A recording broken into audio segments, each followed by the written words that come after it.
স্বচ্ছ পরহেজগার। এবার স্বচ্ছ পরহেজগার দেখাচ্ছে। লাইসমা আলাইহে, যার পাপ নাই সেই হলো স্বচ্ছ। 2, ওয়ালা বাগিয়া, সীমা লঙ্ঘন নেই যার, সেই হলো স্বচ্ছ। 3, ওয়ালা গিল্লে, আত্মসাৎ নেই যার, সে হলো স্বচ্ছ। 4, ওয়ালা হাসাদা, হিংসা নেই যার, সে হলো স্বচ্ছ। হিংসা করবেন না। হিংসা কিভাবে হয়? ওর দোকানে সবাই আসে, জিনিস নেই, সবাই আসে, জিনিস নেই, আর আপনি খালি বসে আছেন, তখন খালি মনটা খারাপ, মনটা খালি জ্বলছে। একবার যদি কেউ আসে, সে দেখবে। একবার এসেছে, তখন বলছে ওখানে নেন কেন, ওখানে নেন কেন, জানেন না 20 টাকার জিনিস 40 টাকা ধরে। এ হলো হিংসা, এমনিতেই করে। হিংসা মনে নিয়ে আসবেন না, তাহলে আপনি সত্য সত্য আপনার কাছে ভালো চাল চলন আছে। সীমা লঙ্ঘন নেই যার, সেই হলো ভালো। পাপ নেই যার, মানে পাপ হলে ক্ষমা চাই, সেই হলো ভালো। হিংসা করে না যে, সেই হলো ভালো। আত্মসাৎ নেই যার, সেই হলো ভালো। পৃথিবীর মানুষ শুনে রেখো, ভালো চাল চলনে 2টা জিনিস হয়। 1, বয়স বেশি হয়ে যায়। 2, রুজি বেশি হয়ে যায়। 1, বয়স বেশি হয়ে যায়।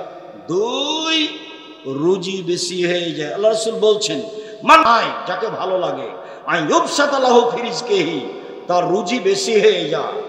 ওয়াইনসালাহু ফি আসারিহি, বয়স বেড়ে যায়। এটা যদি কেউ চায়, ফাল এসিল রাহমাহু, সে যেন সদাচরণ করে। এই ছেলে, সামনে বসে আছো, ধৈর্যের পরিচয় দাও, ব্যস্ত হয় না। আর আপনি আমাকে কোনো কাজ দেখায়েন না। আমি আব্দুল্লাহ বিন ফজল রাহিমাহুল্লাহ নই যে ভোর পর্যন্ত বক্তব্য দেব, কিছুক্ষণ পরই শেষ করব। কাজে আপনি ধৈর্যের পরিচয় দিবেন। এবার আপনার আমি কাছাকাছি চলে আসছি। এখন যেটা বললাম সেটা হচ্ছে, কি দিয়ে বয়স বেশি হয়?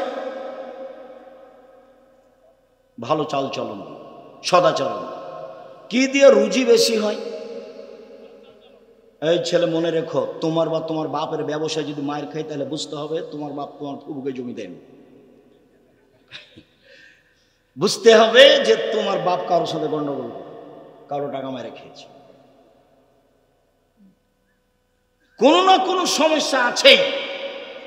1, বয়স বেশি হয়ে, 2, রুজি বেশি হয়ে, কাজ ভালো চাল চলন, যা হবে হবে। ভালো চাল চলন হারাবো, ভালো চাল চলন হারাবো।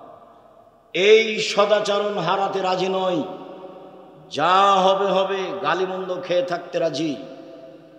ভবিষ্যতেও তুমি কখনো ভুল করেও তোমার বাপ মায়ের সাথে, চাচা চাচির সাথে, আত্মীয় স্বজনের সাথে মন্দ আচরণ করো না। তুমি এভাবে দলীয় মাঠে নামিও না। তুমি ভালো আচরণে টিকতে পারবা না। শুনুন সম্মানিত দিনী ভাই বোন, আয়েশা রাদিয়াল্লাহু তাআলা আনহা বলেন, পৃথিবীর মানুষ শোনো, ভালো চাল চলন আল্লাহর আরশকে ধরে এভাবে ঝুলছে, ঝুলে বলছে, মান আসালানি আসালাহুল্লাহ, যে আমাকে নিবে আল্লাহ তাকে নিবে। ওমান কাতানি কাতাহুল্লাহ, যে আমাকে ছেড়ে দিবে তাকে আল্লাহ ছেড়ে দিবেন। ভালো চাল চলন আছে যার, আল্লাহ আছে তার। ভালো চাল চলন নেই যার, আল্লাহ নেই তার। আমরা হিসাবে হিন্দু কিভাবে খেতে পাই? বুঝতে হবে আল্লাহর একটা বিশেষ দয়া থাকে, সেটা থাকবে না। ইহুদি খ্রিস্টান সবাই খেতে পায়। দুনিয়া দিয়ে বিচার করার কোনো প্রয়োজন নেই, দুনিয়া দিয়ে বিচার করে কোনো লাভ নেই। আবু হুরায়রা রাদিয়াল্লাহু তাআলা আনহু বলেন, রাসূল সাল্লাল্লাহু আলাইহি সাল্লাম বলেছেন, আর রাহমু সুহনাতুন মিনার রহমান, সদাচরণ রহমান থেকে নির্গত হয়েছে। সদাচরণটা রহমান দয়া থেকে বের হয়ে এসেছে। আল্লাহ তাআলা বলেন, সদাচরণ শোনো, মান ওয়াসালাকে ওয়াসালতুহু, তোমাকে যে নেবে আমি আল্লাহ তাকে নেব। সদাচরণ শোনো, মান কাতাকে কাতাতুহু, তোমাকে যে ছেড়ে দিবে আমি তাকে ছেড়ে দিব। সম্মানিত দিনী ভাই বোন, নোমান ইবনে বাশির রাদিয়াল্লাহু তাআলা আনহু বলেন, রাসূল সাল্লাল্লাহু আলাইহি ওয়াসাল্লাম বলেছেন, আল মুমিনুনা কাল বুনিয়ান ইয়াসুদ্দু বাযুহু বাজান। একজন মুসলমান আরেকজন মুসলমানের সাথে এরকম সুম্মা সাব্বাকা বাইনা আসাবে, এদিকে দেখেন, এভাবে মুসলমান। আপনি দল করলে ও যদি বিপদে পড়ে তাহলে আপনি বলবেন ঠিক হয়েছে, ঠিক হয়েছে, ঠিক হয়েছে। সেটা কি এটা হলো? এটা করাই লাগবে। একসাথে থাকতে হবে, মিলেমিশে থাকতে হবে। কিভাবে করবেন তা আমি জানি। চেয়ারম্যান আমাকে বলছে, চেয়ারম্যান ছিল ক্লাসমেট, দেবেন না, বলছে আব্দুর রাজাক একটা কথা, তোদের রাস্তা নিয়ে কি হচ্ছে, তো কি করবি ভাই? চেয়ারম্যান তুই এক কাজ করো, যখন রাস্তা আমাদের বাড়ির দিকে যাবে তখন এভাবে ঢুকে যাবে, এভাবে, যদি কেউ কিছু বলবে না তোকে, বলে তুই আসবি না, বলে আমরা ওইসব কাজে যাই না। তারপরেও যদি মনে করিস যে কি করতে হবে, তো এন্তাজ মেম্বারকে বলিস যেটা করবে সেটা করে দিস। সামাজিক কোনো কথা নিয়ে আমরা কথা বলতে রাজি নই। আমাদের অর্থ সম্পদ জমি জায়গা নিয়ে আমরা সামাজিক কথা বলতে রাজি নই। এটা করবে করবে। আমার নানির কথা আমার মা বলতেন, আশেপাশে যে সব ধান কেটে নিল তুমি কখন কাটবা? বলে সবাই কেটে লিখ তারপরে। কেন? বলে আমি আগে কাটতে যদি কারো এক থোপ বেশি করে কেটে নি তাহলে তুই জবাব দিবি, তুই জবাব দিবি। অতএব দুই পাশ কি করুক, কাটে নিক তারপরে কাট, তারপরে তো দুনিয়া করে চলে গেছে। কি বলতে চাচ্ছেন? প্রতি বছর যে আলটা কেটে কেটে কমিয়ে দিলেন, এতে আপনার কতটুকু লাভ হয়েছে? গত বছর আল একটু মোটা ছিল, এবছর কি হয়েছে? কেটে দিয়েছেন। এই আল দিয়ে যে হাটে সেই গালি দেয়, যে হাটে সেই গালি দেয়, গালি দেয় যার যেভাবে মনে চায়। এক একজনের গালিতে এক এক রকম, সেটা তো আপনি ভালোভাবে জানেন।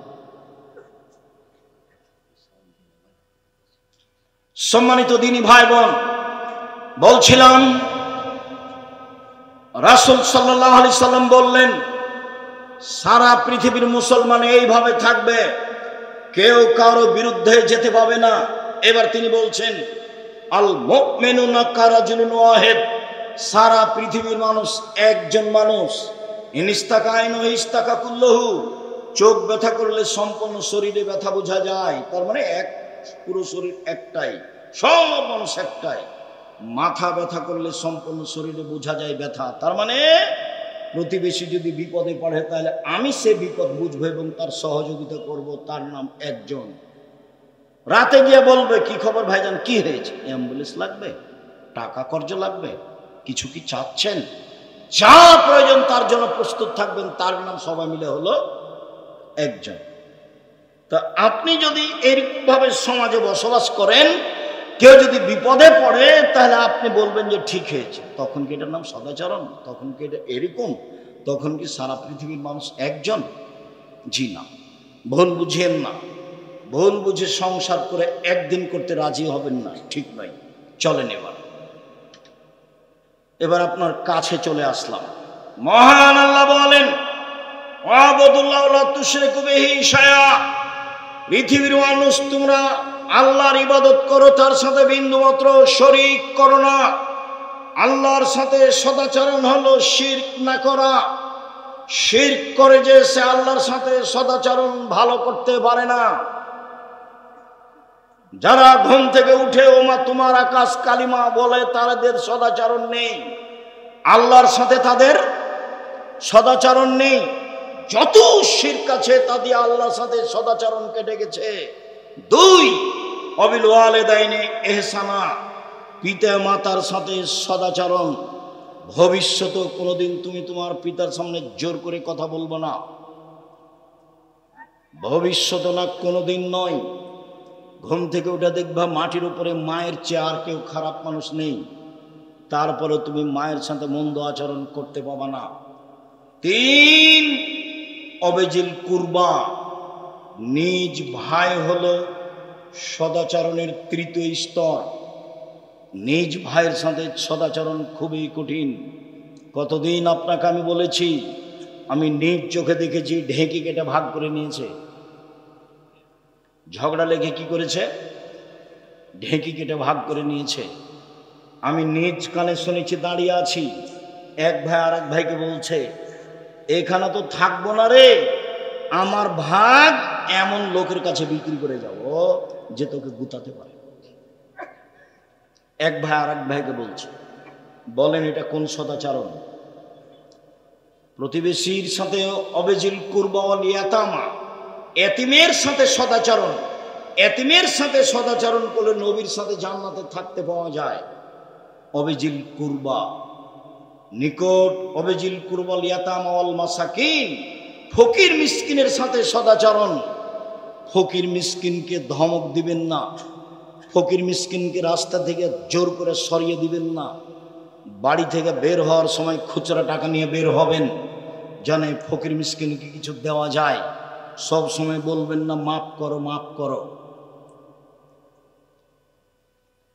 এরপরে অল জারিদিল কুরবা অল জারিল জুনুব, নিকটের প্রতিবেশী এর সাথে সদাচরণ। এখানে টিকা বড় কঠিন। আল্লাহ রাসূল বলছেন চারটা জিনিস আছে যার সব কিছু আছে তার। এক, ভালো স্ত্রী। দুই, ভালো প্রতিবেশী। তিন, একটা ভালো প্রশস্ত বাড়ি। চার, একটা ভালো গাড়ি। চারটা জিনিস আছে যার সব কিছু আছে তার। আবার বলছেন চারটা জিনিস নেই যার কোনো কিছু নেই তার। চারটা জিনিস নেই যার কোনো কিছু নেই তার। এক, স্ত্রী ভালো নয়। দুই, প্রতিবেশী ভালো নয়। তিন, বাড়িখান ছোট। চার, গাড়িটা উঠলেই খালি সাইকেল পাইয়ে পাম্প পড়ে যায়, চাকা নষ্ট হয়। চারটে জিনিস আছে যার সব কিছু আছে তার। সম্মানিত দিনী ভাই বোন, প্রতিবেশীর সাথে ভালো আচরণ, এর সাথে টিকা খুবই কঠিন। আল্লাহ রাসূলকে একজন এসে বলছে, আল্লাহ রাসূল আমি কি দিয়ে বুঝবো আমি ভালো মানুষ, আমি কি দিয়ে বুঝবো আমি খারাপ মানুষ? বলে কি দিয়ে বুঝবো মানে এই যে সামাইতা মিন জিরানে কান্তা হাসানতা ফাকাদ হাসানতা, যখন তোমার প্রতিবেশী বলবে তুমি ভালো তখন তুমি ভালো। ওই যে সামাইতা মিন হাসাতা ফাকাদ হাসাতা, আর যখন তোমার প্রতিবেশী থেকে শুনবে তোমার প্রতিবেশী বলছে তুমি খারাপ তখন তুমি খারাপ। আমি ভালো কি দিয়ে প্রমাণ হব? প্রতিবেশী দিয়ে। এবার পরীক্ষা করেন তাহলে নিজেকে। আমি খারাপ কার কাছে পরীক্ষিত হব? প্রতিবেশীর কাছে। একবারে দুই ভাই দুই দল করে। পরের দিন ঘুম থেকে একটু বলছে ব্যাটার খাই রাস্তা বন্ধ করতে পারে, তো চাচা তো ভাই যেন এখান থেকে বের হতে না পারে, এই রাস্তা বন্ধ করবে। ও ভিতর দিকে ওর ভাইয়ের বাড়ি আর বাহির দিকে ওর বাড়ি। ওর বাড়ি থেকে রাস্তায় উঠা সহজ, আর এর বাড়ি থেকে রাস্তায় গেলে কি গলির উপর দিয়ে যেতে। তখন সকালে উঠে কি বলছে?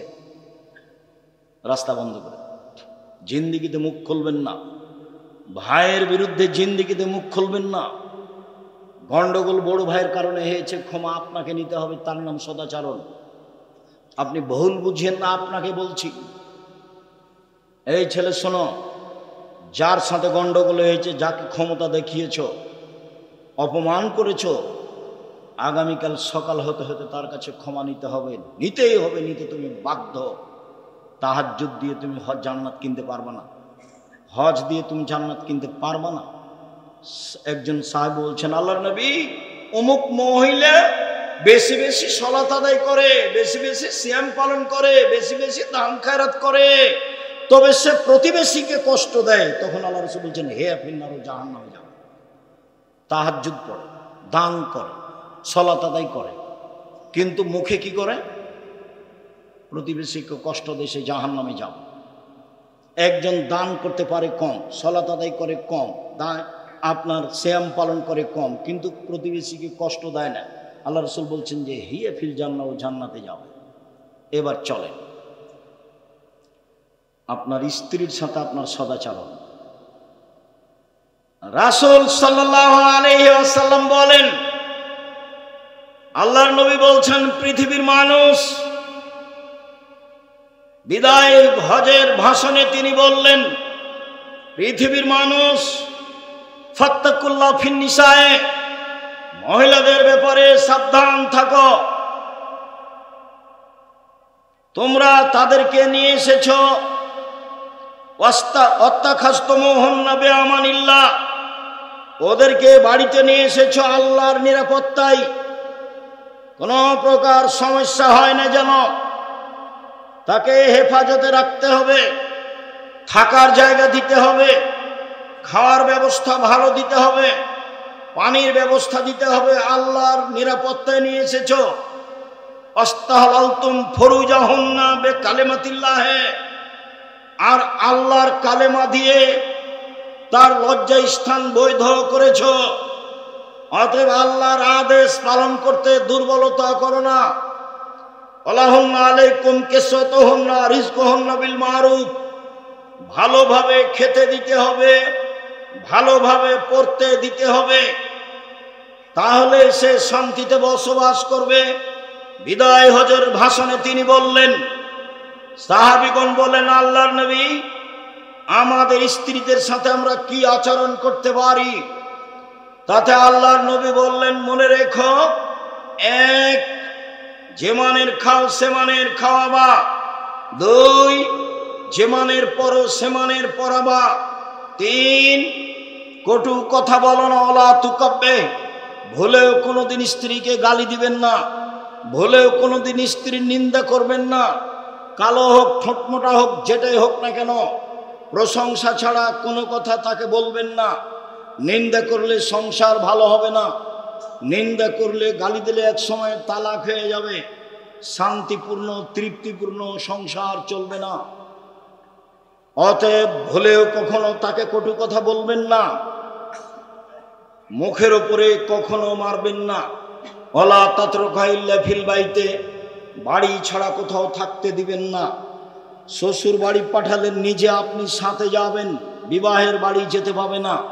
ডুলি বিবি প্রথা বাতিল, এমনভাবে ডুলি বিবি প্রথা বন্ধ করতে হবে। 20 বছর পরে কেউ যদি বলে ডুলি বিবি, তাহলে আর 5টা ছেলে বলবে ডুলি বিবি কি জিনিস রে, ডুলি বিবি কি জিনিস, এমনভাবে ভুলে যেতে হবে। ডুলি বিবি শব্দের উপরে পেশাব করে দিতে হবে, থুবড়া শব্দের উপরে পেশাব করে দিতে হবে। চাঁপাইনবাবগঞ্জের বিবাহ সম্পর্কে যত কিছু আছে সবই হারাম, এমন কোনো একটা কাজ নাই যেটা আমার কাছে বৈধ আছে, সবটাই নাজায়েজ।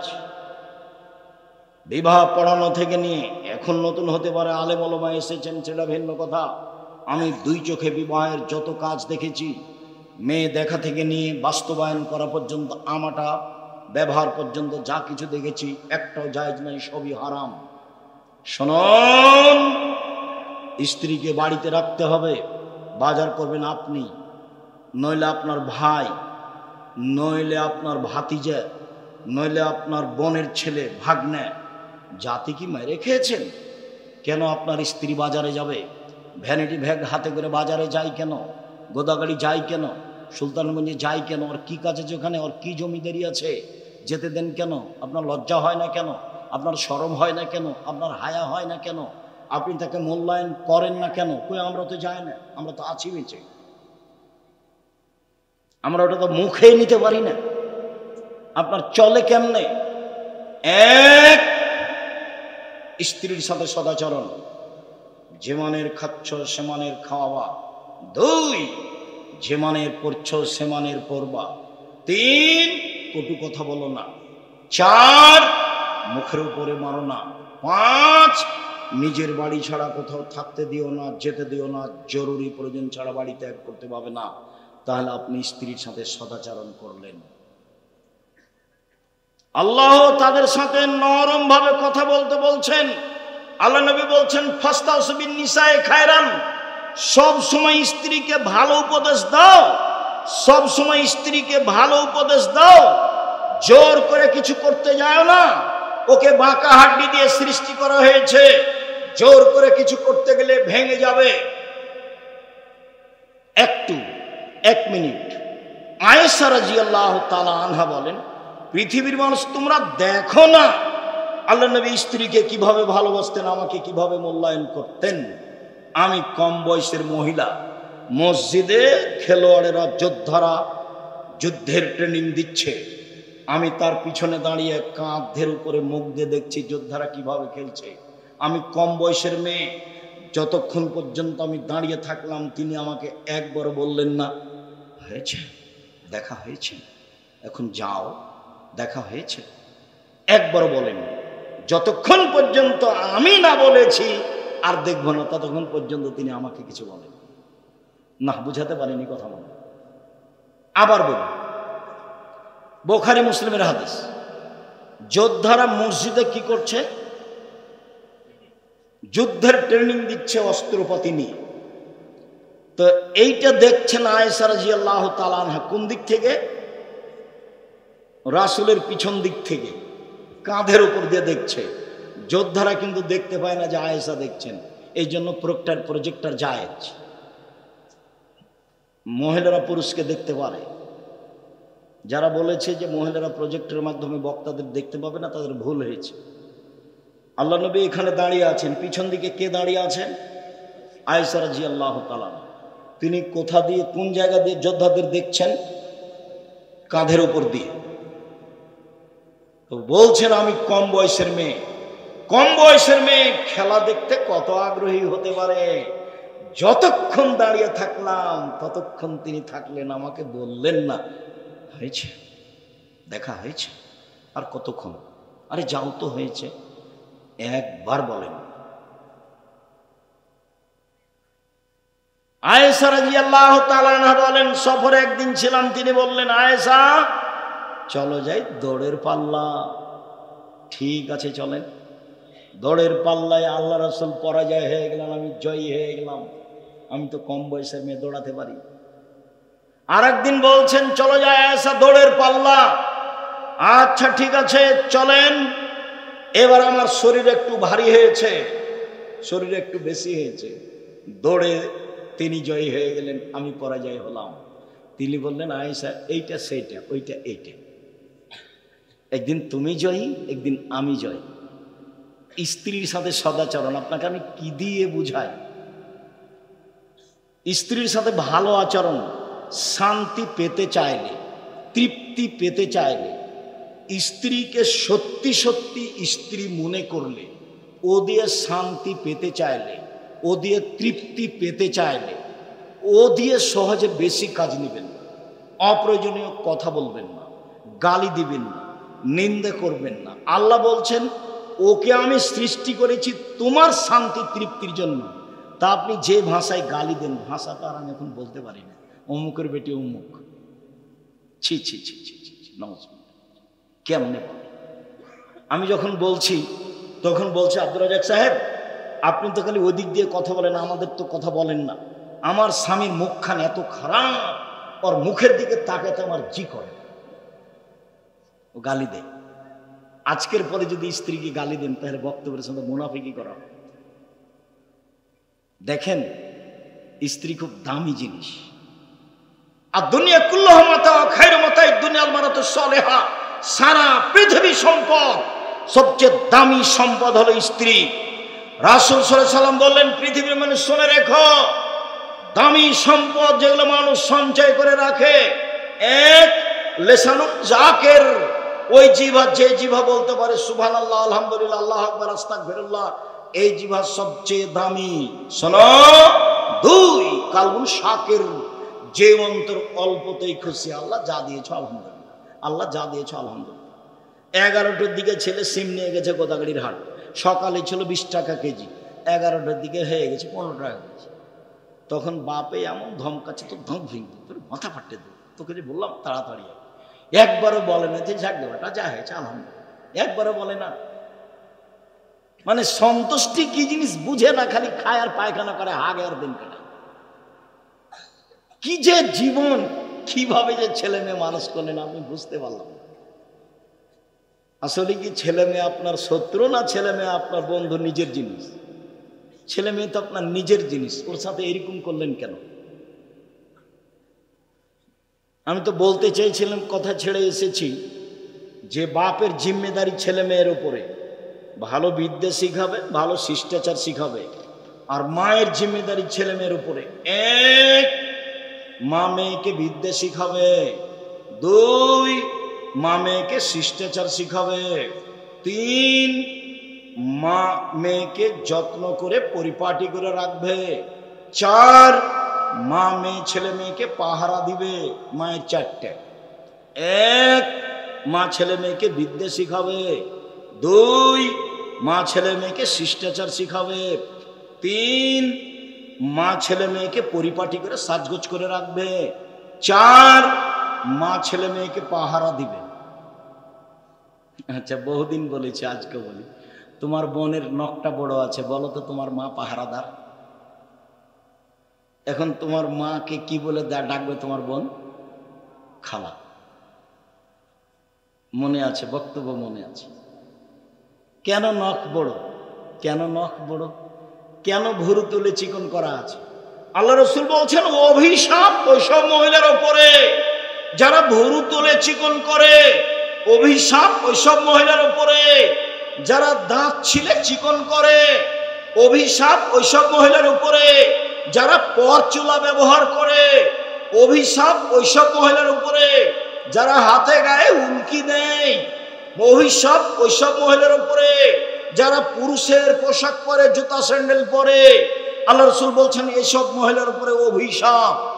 তো আপনার স্ত্রী কি দেখে? কেন কেন নখে নেইল পালিশ? কেন মেহেদি থাকবে? কতবার বলেছি, আল্লাহ রসুলকে একজন মহিলা একটা পত্র দিয়েছে, তো পত্রটা নেননি, আল্লাহ রসুল হাত টেনে নিয়েছে। তখন মহিলা বলছে কেন? বলছে এটা মহিলার হাত না পুরুষের হাত? বলে মহিলার হাত। তো মহিলার হাত তো মেহেদি নাই কেন? মহিলার যে হাত, তো মেহেদি নাই কেন? তার মানে মহিলারা হাতে এবং পায়ে মেহেদি দিতে বাধ্য। হাতের নখে এবং পায়ের নখে মেহেদি দিতে বাধ্য। আর ইহুদি খ্রিস্টানের পতিতালয়ের মেয়েরা নখে নেইল পালিশ দেয়। ইহুদি খ্রিস্টানের পতিতালয়ের মেয়েরা নখে নেইল পালিশ দেয়। আর হিন্দু মেয়েরা কপালে টিপ দেয়। হিন্দু মেয়েরা কপালে টিপ দেয়। মুসলমানের মেয়েরা এটা হতে পারে না। নবীগণের বৈশিষ্ট্য 10টি, সব নবীর খাসলাত, অভ্যাস, বৈশিষ্ট্য, স্বভাব 10টি। এক, এই ফল্লহ, দাড়ি বড় করতে হবে, আপোষ নেই। ছোট করাও হারাম, চেঁচে ফেলাও হারাম। ছোট করাও হারাম, চেঁচে ফেলাও হারাম। চেঁচে ফেললে মহিলা হয়ে যাবে, তার উপরে অভিশাপ, ওর উপরে গজব নাজিল, চোখের পাওয়ার কমে যাবে, স্ত্রী মিলনের ক্ষমতা কমে যাবে দাড়ি চেঁচে ফেললে। দুই, কাশু সারে, মোচ কেটে ফেলতে হবে, ব্লেড নয়, মোচ কেটে ফেলতে হবে। তিন, নাথলেবেত, বগলের লোক উঠিয়ে ফেলতে হবে, ব্লেড নয়, পুরুষ নারী একই হোক। চার, হালাকুল আনাত, নিচের লুম পরিষ্কার করতে হবে, ঊর্ধ্বে টাইম 40 দিন, পুরুষ নারী একই হোক। কাসুল আজফার, নখ কেটে ফেলতে হবে। যাদের নখ বড় আছে তারা নবীর বৈশিষ্ট্য মানে না। যাদের নখ বড় আছে তারা নবীর বৈশিষ্ট্য মানে না। এরা এমনি বলছে আমরা মুসলমান। এসব নিম্ন শ্রেণীর মানুষ। এরা ওই স্বভাবের মানুষ যারা দোকানপাটে বসে আড্ডা পিঠে, ল্যাংটা মেয়ে দেখাতে অভ্যাসী, এভাবে দিন কাটায়, রাত কাটায়। মা কেমন বুঝতে পারছেন না? মায়ের হাতে বড় মোবাইল আছে, তখন ছেলেরাকেও বড় মোবাইল দিয়ে করেছে, তুই এ দেখ, গেম দেখে নে, খেলা। মা এদিকে বড় মোবাইলে ল্যাংটা মেয়ে দেখে, আর ওইদিকে ছেলেরা মোবাইল নিয়ে গেমস খেলায়। আর তুমি তো ওই ঘরে আছো, তোমার হাতে বড় মোবাইল আছে, কি করতে পারে? রাসূল সাল্লাল্লাহু আলাইহি ওয়াসাল্লাম বলছেন, পৃথিবীর মানুষ শুনে রেখো, আমার উম্মতের উপরে আমার বড় ভয়। আমার উম্মত গোপন পাপে লিপ্ত হবে, এটা আমার ভয়। পৃথিবীর মানুষ শুনে রেখো, আমি তোমাদের উদ্দেশ্যে বলে গেলাম, আমার উম্মত গোপন পাপে লিপ্ত হবে, এটা আমার ভয়। পৃথিবীর মানুষ শুনে রেখো, আমার জীবনে বড় ভয়। এক, আইম্মাতাম মুজিল্লিন, ভ্রান্ত হুজুর, হুজুর হবে ভ্রান্ত, এটা আমার ভয়। কোরআন মাজিদ খুলে দেখাচ্ছে, এই দেখো আল্লাহ বলছে মিলাদ করতে হবে। আর তোমারটা বলতে একটু কষ্ট পাচ্ছি অন্য কোনো দিন। কোরআন খুলে দেখাচ্ছে, দেবীন নরেন্দ্র উপরে আমাকে বলছে কোরআন খুলে, এই দেখ নির্বাচন দেখাচ্ছে, কোরআন মাজিদ খুলে। লা হাওলা ওয়ালা কুওয়াতা ইল্লা বিল্লাহ, লা হাওলা ওয়ালা কুওয়াতা ইল্লা বিল্লাহ। সম্মানিত দিনী ভাই বোন, আপনার মেধা ভালো, আমি বিশ্বাস করি। আপনার মেধা ভালো, আমি বিশ্বাস করি। আমি পড়ি বেশি, এটা আপনাকে মেনে নিতে হবে। আমার কাজই ফতোয়া লেখার ক্লাস করা। আমি 6টা 7টা প্রতিদিন পিরিয়ড পড়াই, ক্লান্তি বুঝি না। আমি ফতোয়া বোর্ড পরিচালনা করি, আমি চর্চা করি, এটুকু আপনাকে আমি বলতে চাচ্ছি। আমি বসে থাকি না। কাজে আপনি হেতুচ্ছ মনে করে কিছু কথা বলবেন। আমাকে সুলতানগঞ্জের এক ভাই বলছেন, আমি এখন উনি বেঁচে আছি না আমি বলতে পারি না, আমাকে বলছে আব্দুর রাজ্জাক আল্লাহ তোমাদের অন্তরে কহর মেরে দিয়েছে, কহর। এগুলো আমাকে বলছে কহর মেরে দিয়েছে, যে দোয়া করেন আল্লাহ যেন কহরটা খুলে দেয়। আমি আর কি বলবো? আহমদুল্লাহ রহমানীকে দেখতে গেছি, সবাই তো আপনারা চিনবেন না, এনারা চিনবেন। তা আহমদুল্লাহ রহমানীকে শেষ টাইমে দেখতে গেছি, খুব বড় মহাদ্দেশ, যাত্রাবাড়িতে পড়াতেন। তো বলছে ওস্তাদজি কেমন আছেন? আমরা রাজশাহী থেকে এসেছি। কে তুমি, কে তুমি, কে তুমি? আমি আব্দুর রাজ্জাক বিন ইউসুফ। ও ওই আব্দুর রাজ্জাক যে জাল জয়ীফ হাদিস লেখে, জাল জয়ীফ হাদিস লেখে? জি জি জি।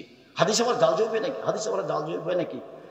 তো ওস্তাদজি আমাদের জন্য দোয়া করবে। তো তোমরা দোয়াই তো তুলে দিয়েছো, কি দোয়া করবো, কি দোয়া করবো? আমি বলছি হেদায়েতের দোয়া করবেন। তো বলছে হ্যাঁ হ্যাঁ ঠিক ঠিক ঠিক, তোমাদের জন্য হেদায়েতের দোয়া করে, আল্লাহ তোমাদের হেদায়েত করে, আল্লাহ তোমাদের হেদায়েত করে। তো বলছে ঠিক আছে ওস্তাদজি, আপনি হেদায়েতের দোয়া করেন, কোনো জায়গাতে ভুল ত্রুটি থাকে তাহলে আল্লাহ সেটা কি করে দেন, উনি সংশোধন করে দেন। মানে মিথ্যা নিয়ে যেতে চায় না, সত্য নিয়ে যেতে চায়, জাতিকে ফাঁকি দিয়ে যেতে চায় না, এতে দিয়ে কোনো সুবিধা ভোগ করতে চায় না। সম্মানিত দিনী ভাই বোন, মেয়ের সাথে সদাচরণ, মহিলাদের সাথে আল্লাহ রাসূল বলছেন পৃথিবীর মানুষ শুনে রেখো, কেউ যদি 2টা মেয়ের লালন পালন করে, 2টা মেয়ের, তাহলে আমি মুহাম্মদ সাল্লাল্লাহু আলাইহি সাল্লাম আর ওই 2 মেয়ের বাপ জান্নাতে একসাথে থাকব। তখন আঙ্গুল জমা করেছেন আর বলেছেন যারা ইয়াতিমের লালন পালন করে সে আর আমি জান্নাতে একসাথে থাকব। তখন আঙ্গুল দুটো এভাবে ফাঁকা করেছে, বোঝা যায়। আপনি যদি এতিমের লালন পালন করেন, টাকা দেন, 519 জনের অধিক এতিম অসহায় ছেলে মেয়ে আছে জামিয়া সালাফিয়া, 5000 ছেলে মেয়ের। তা আপনি যদি এতিমের লালন পালন করেন তাহলে আপনি আর নবী জান্নাতে একসাথে থাকবেন, তখন কেমন বোঝা যায় না মনে হয়। আর কেউ যদি 2টা মেয়ের লালন পালন করে, 2টা মেয়ে দেখাশোনা করে বিবাহ শাদী দিয়ে দিল, সে বাপ কেমন হবে জান্নাতে আল্লাহ রাসূলের সাথে? তখন ফাঁকা আছে? ফাঁকা নেই। মেয়ে কি জিনিস মেয়ে তো বুঝে না, মেয়ে মনে করেছে সম অধিকার লাগবে। সম অধিকার দাবিতে কয়েক বছর এমন হয়েছিল যে বেশ কিছু মেয়ের বিবাহ বাদ পড়ে গেছে, ওদের এখন বয়স 40-50। ওই গ্রুপটা এখন ওভাবেই আছে বাংলাদেশে। মানে ও বলছে ইস্টাবলিশড হতে হবে। এটা ওকে কে শিখালো? এটা বাপে ভুল বুঝিয়েছে, মায়ে ভুল বুঝিয়েছে, খালা ভুল বুঝিয়েছে। আর মার, খালা আর দাদির পার্থক্য তোমাকে বলেছি। একটা যখন মেয়ে হয়েছে তখন মায়ে বলেছে, খালা বলেছে কি করবি বেটা ডিপিএস স্কুল। তা আর একটা যখন মেয়ে হয়েছে তখন দাদি বলছে কি করবি ভাই, কি করবি ভাই, একটা কিছু কর, চিন্তা ভাবনা কর। যখন 3টে মেয়ে হয়েছে তখন দাদি বলছে ভাই বউ তালাক দে, এ বউ চলবে না। এটা হলো দাদি, এটা হলো নানি। কারো স্বভাব ভালো নয়, কেউ শরীয়তকে মূল্যায়ন করতে পারে না। রাসূল সাল্লাল্লাহু আলাইহি ওয়াসাল্লাম বলছেন পৃথিবীর মানুষ শোনো, কেউ যদি 3টে মেয়ের লালন পালন করে, এবার লালন পালন দেখাচ্ছেন। 1 ফাআল্লামাহুন্না, মেয়ে 3টাকে বিদ্যা শিখিয়ে দিল। 2 আদাবাহুন্না, শিষ্টাচার শিখিয়ে দিল। 3 আহসানা ইলাইহিন্না, তার সাথে ভালো আচরণ করলো বাপ। সেই মেয়ে বিচারের মাঠে বাপকে জান্নাতে নিয়ে যাওয়ার জন্য জাহান্নাম দিয়ে অন্তরাল হয়ে যাবে।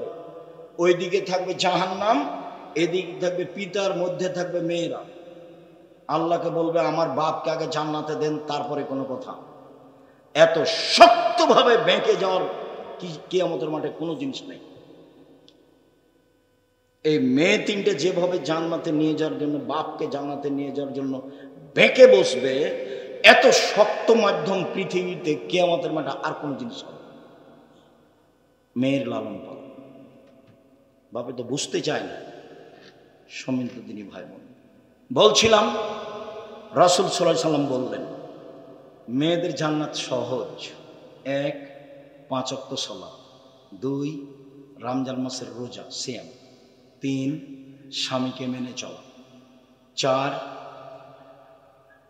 জেনায় লিপ্ত না হওয়া। 4টে।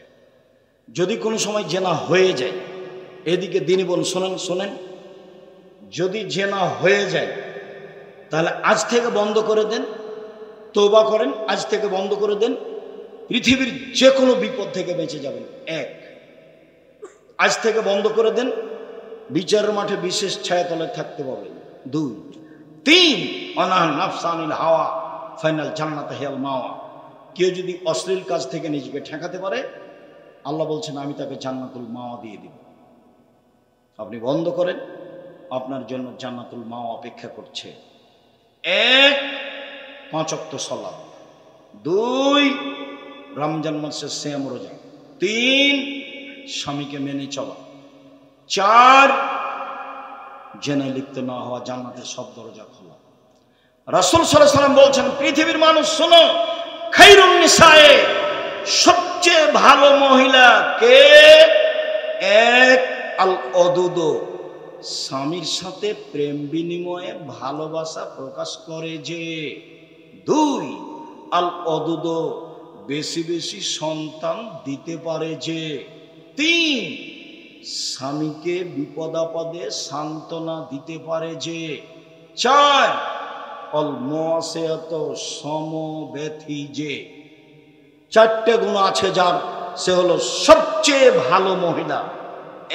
1, প্রেম বিনিময়ে স্বামীর সাথে ভালোভাবে চলে যে। 2, বেশি বেশি সন্তান দিতে পারে যে। 3, স্বামীকে সান্ত্বনা দিতে পারে যে। 1 মিনিট, সান্ত্বনা কি আব্দুর রাজাক সাহেব? দেখবেন, এদিকে দেখেন। এই ছেলে, এদিকে খেয়াল করো। আপনি আমার দিন বোন একটু খেয়াল করেন, স্বামীকে কিভাবে সান্ত্বনা দিবেন দেখাই। আল্লাহ নবী একদিন এসে বলছে না, খাদিজা খাদিজা খাদিজা জামেলুনি জামেলুনি, আমাকে কম্বল দিয়ে জড়িয়ে ধরো, খাসি তলা নাফসি। আমার যে কি হয়, আমি মরে যাই নাকি? আমার যে কি হয়, আমি মরি নাকি? আমার কম্বল দিয়ে ধরো ধরো ধরো, এভাবে খাদিজা রাদিয়াল্লাহু তাআলা বলছেন। তখন খাদিজা বলছেন, কাল্লা, কখনো নয়, অসম্ভব, এটা হতে পারে। প্রথম কথা, কাল্লা, কখনো নয়, অসম্ভব, হতে পারে না। তারপর বলছেন, আল্লাহে, আল্লাহর কসম, আল্লাহে, আল্লাহর কসম, আল্লাহে, আল্লাহর কসম, লাইজিক আল্লাহ, আল্লাহ আপনাকে অপমান করবেন না। কেন? 1, আপনি সদাচরণ করেন। 2, অসহায় মানুষের পাশে থাকেন। 3, অসহায় মানুষের প্রয়োজন খুঁজে বেড়ান। 4, মেহমানকে খাবার দেন। 5, বিপদগ্রস্তকে খুঁজে বেড়ান। অতএব আল্লাহ আপনাকে অপমান করবেন না। এ দেখেন, স্বামীকে সান্ত্বনা দিচ্ছেন। তারপর বলছেন, চলে আমার চাচার কাছ থেকে আপনাকে ঘুরিয়ে নিয়ে আসি। এ দেখেন, স্ত্রী সান্ত্বনা দিচ্ছেন। আর আপনার কথা বলি, দিনী বোন শোনেন, আপনার কথা বলি, স্বামী যদি এসে বলে, খুব বিপদ খালেদা, খুব বিপদ খালেদা, খুব বিপদ, কি হয়েছে কি হয়েছে, এ ঘটনা, এই তোমাকে তো যেতে নিষেধ করলাম, কতবার নিষেধ করলাম, তুমি যাও কেন? তুমি যাও কেন? তোমারই স্বভাব ভালো নয়, তোমাকে কতবার বললাম যায় না। দেখেন, বোঝা যায়?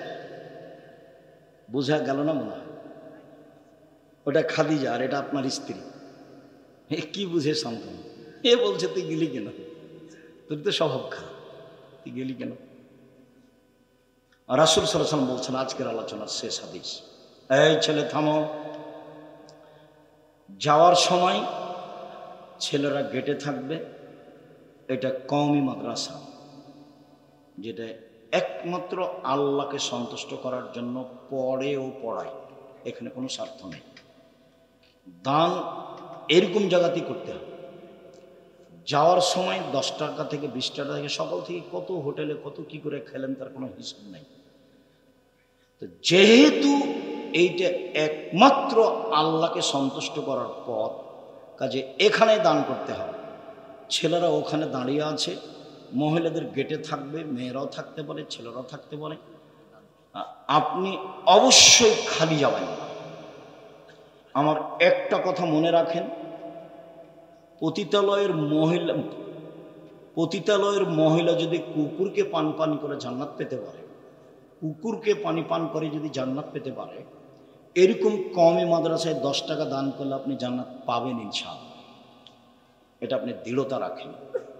আর দান করলেন যেটুকু সেইটুকু আল্লাহ পূরণ করে দেবেন। প্রত্যেক দিন ফেরেশতা 2 জন নেমে আসে। একজন বলে, আল্লাহ যে যেটুকু করলো সেটুকু পূরণ করে দাও, আর যে যতটুকু করল না তুমি তার ততটুকু ক্ষতি করে দাও। আপনি যাওয়ার সময় যদি 10 টাকা দিয়ে যান, 50 টাকা 500 টাকা দিয়ে যান, ওইটুকু পূরণ হবেই। আর যদি না দেন ওইটুকু ক্ষতি হবেই। ওটা কাউকে বলা লাগবে না, ওটা বুখারী মুসলিমের হাদিস, আল্লাহ রাসূল বলছেন। কাজে এটুকু ভুল করবেন না। আপনি আমার দিনী বোন, আপনাকে বলছি সম্মানিত দিনী বোন, নবীরা জান্নাতে যাবে, সিদ্দিক জান্নাতে যাবে, শহীদেরা জান্নাতে যাবে, ওইসব মহিলাও জান্নাতে যাবে যারা স্বামীর সাথে ভালো আচরণ করতে পারে, তারাও জান্নাতে যাবে। সম্মানিত দিনী ভাই বোন, আমি আপনাদের 5 ওয়াক্ত সালাত আদায়ের জোরালো আন্তরিকভাবে অনুরোধ জানিয়ে, কোরআন তেলাওয়াত করার অনুরোধ জানিয়ে, হালাল রুজির অনুরোধ জানিয়ে, মানুষের সাথে বাপ মায়ের সাথে সদাচরণ, স্ত্রীর সাথে সদাচরণের অনুরোধ জানিয়ে আপাতত আজকের মতো কথা এখানেই শেষ করলাম। প্রতিষ্ঠানের ছেলেরা রাস্তায় আছে, যারা পাশে আছেন তারা এখানে দিয়ে যাবেন। যারা রাস্তায় ছেলেরা আছে, আপনার কাছে যেন 20 টাকা 50 টাকা 200 টাকা 500 টাকা ভারী না মনে হয়। যেটা আল্লাহ নবী বলেছেন সেটা হবেই। যেটা দিবেন সেটা পূর্ণ হবে, যেটা দিবেন না সেটা ক্ষতি হবে। ক্ষতি হবেই, কাউকে বলা লাগবে না। অতএব আমি আপনাদের সকলের কল্যাণ কামনা করি। আল্লাহ আমাদের যারা মারা গেছে তুমি তাদের কবরের শাস্তি মাফ করো। আমরা যারা অসুস্থ তুমি তাদের আরোগ্য দান করো। আমরা যারা বেঁচে আছি তুমি তাদেরকে তোমার রাসূলের পদ্ধতি অনুযায়ী চলার তৌফিক দান করো।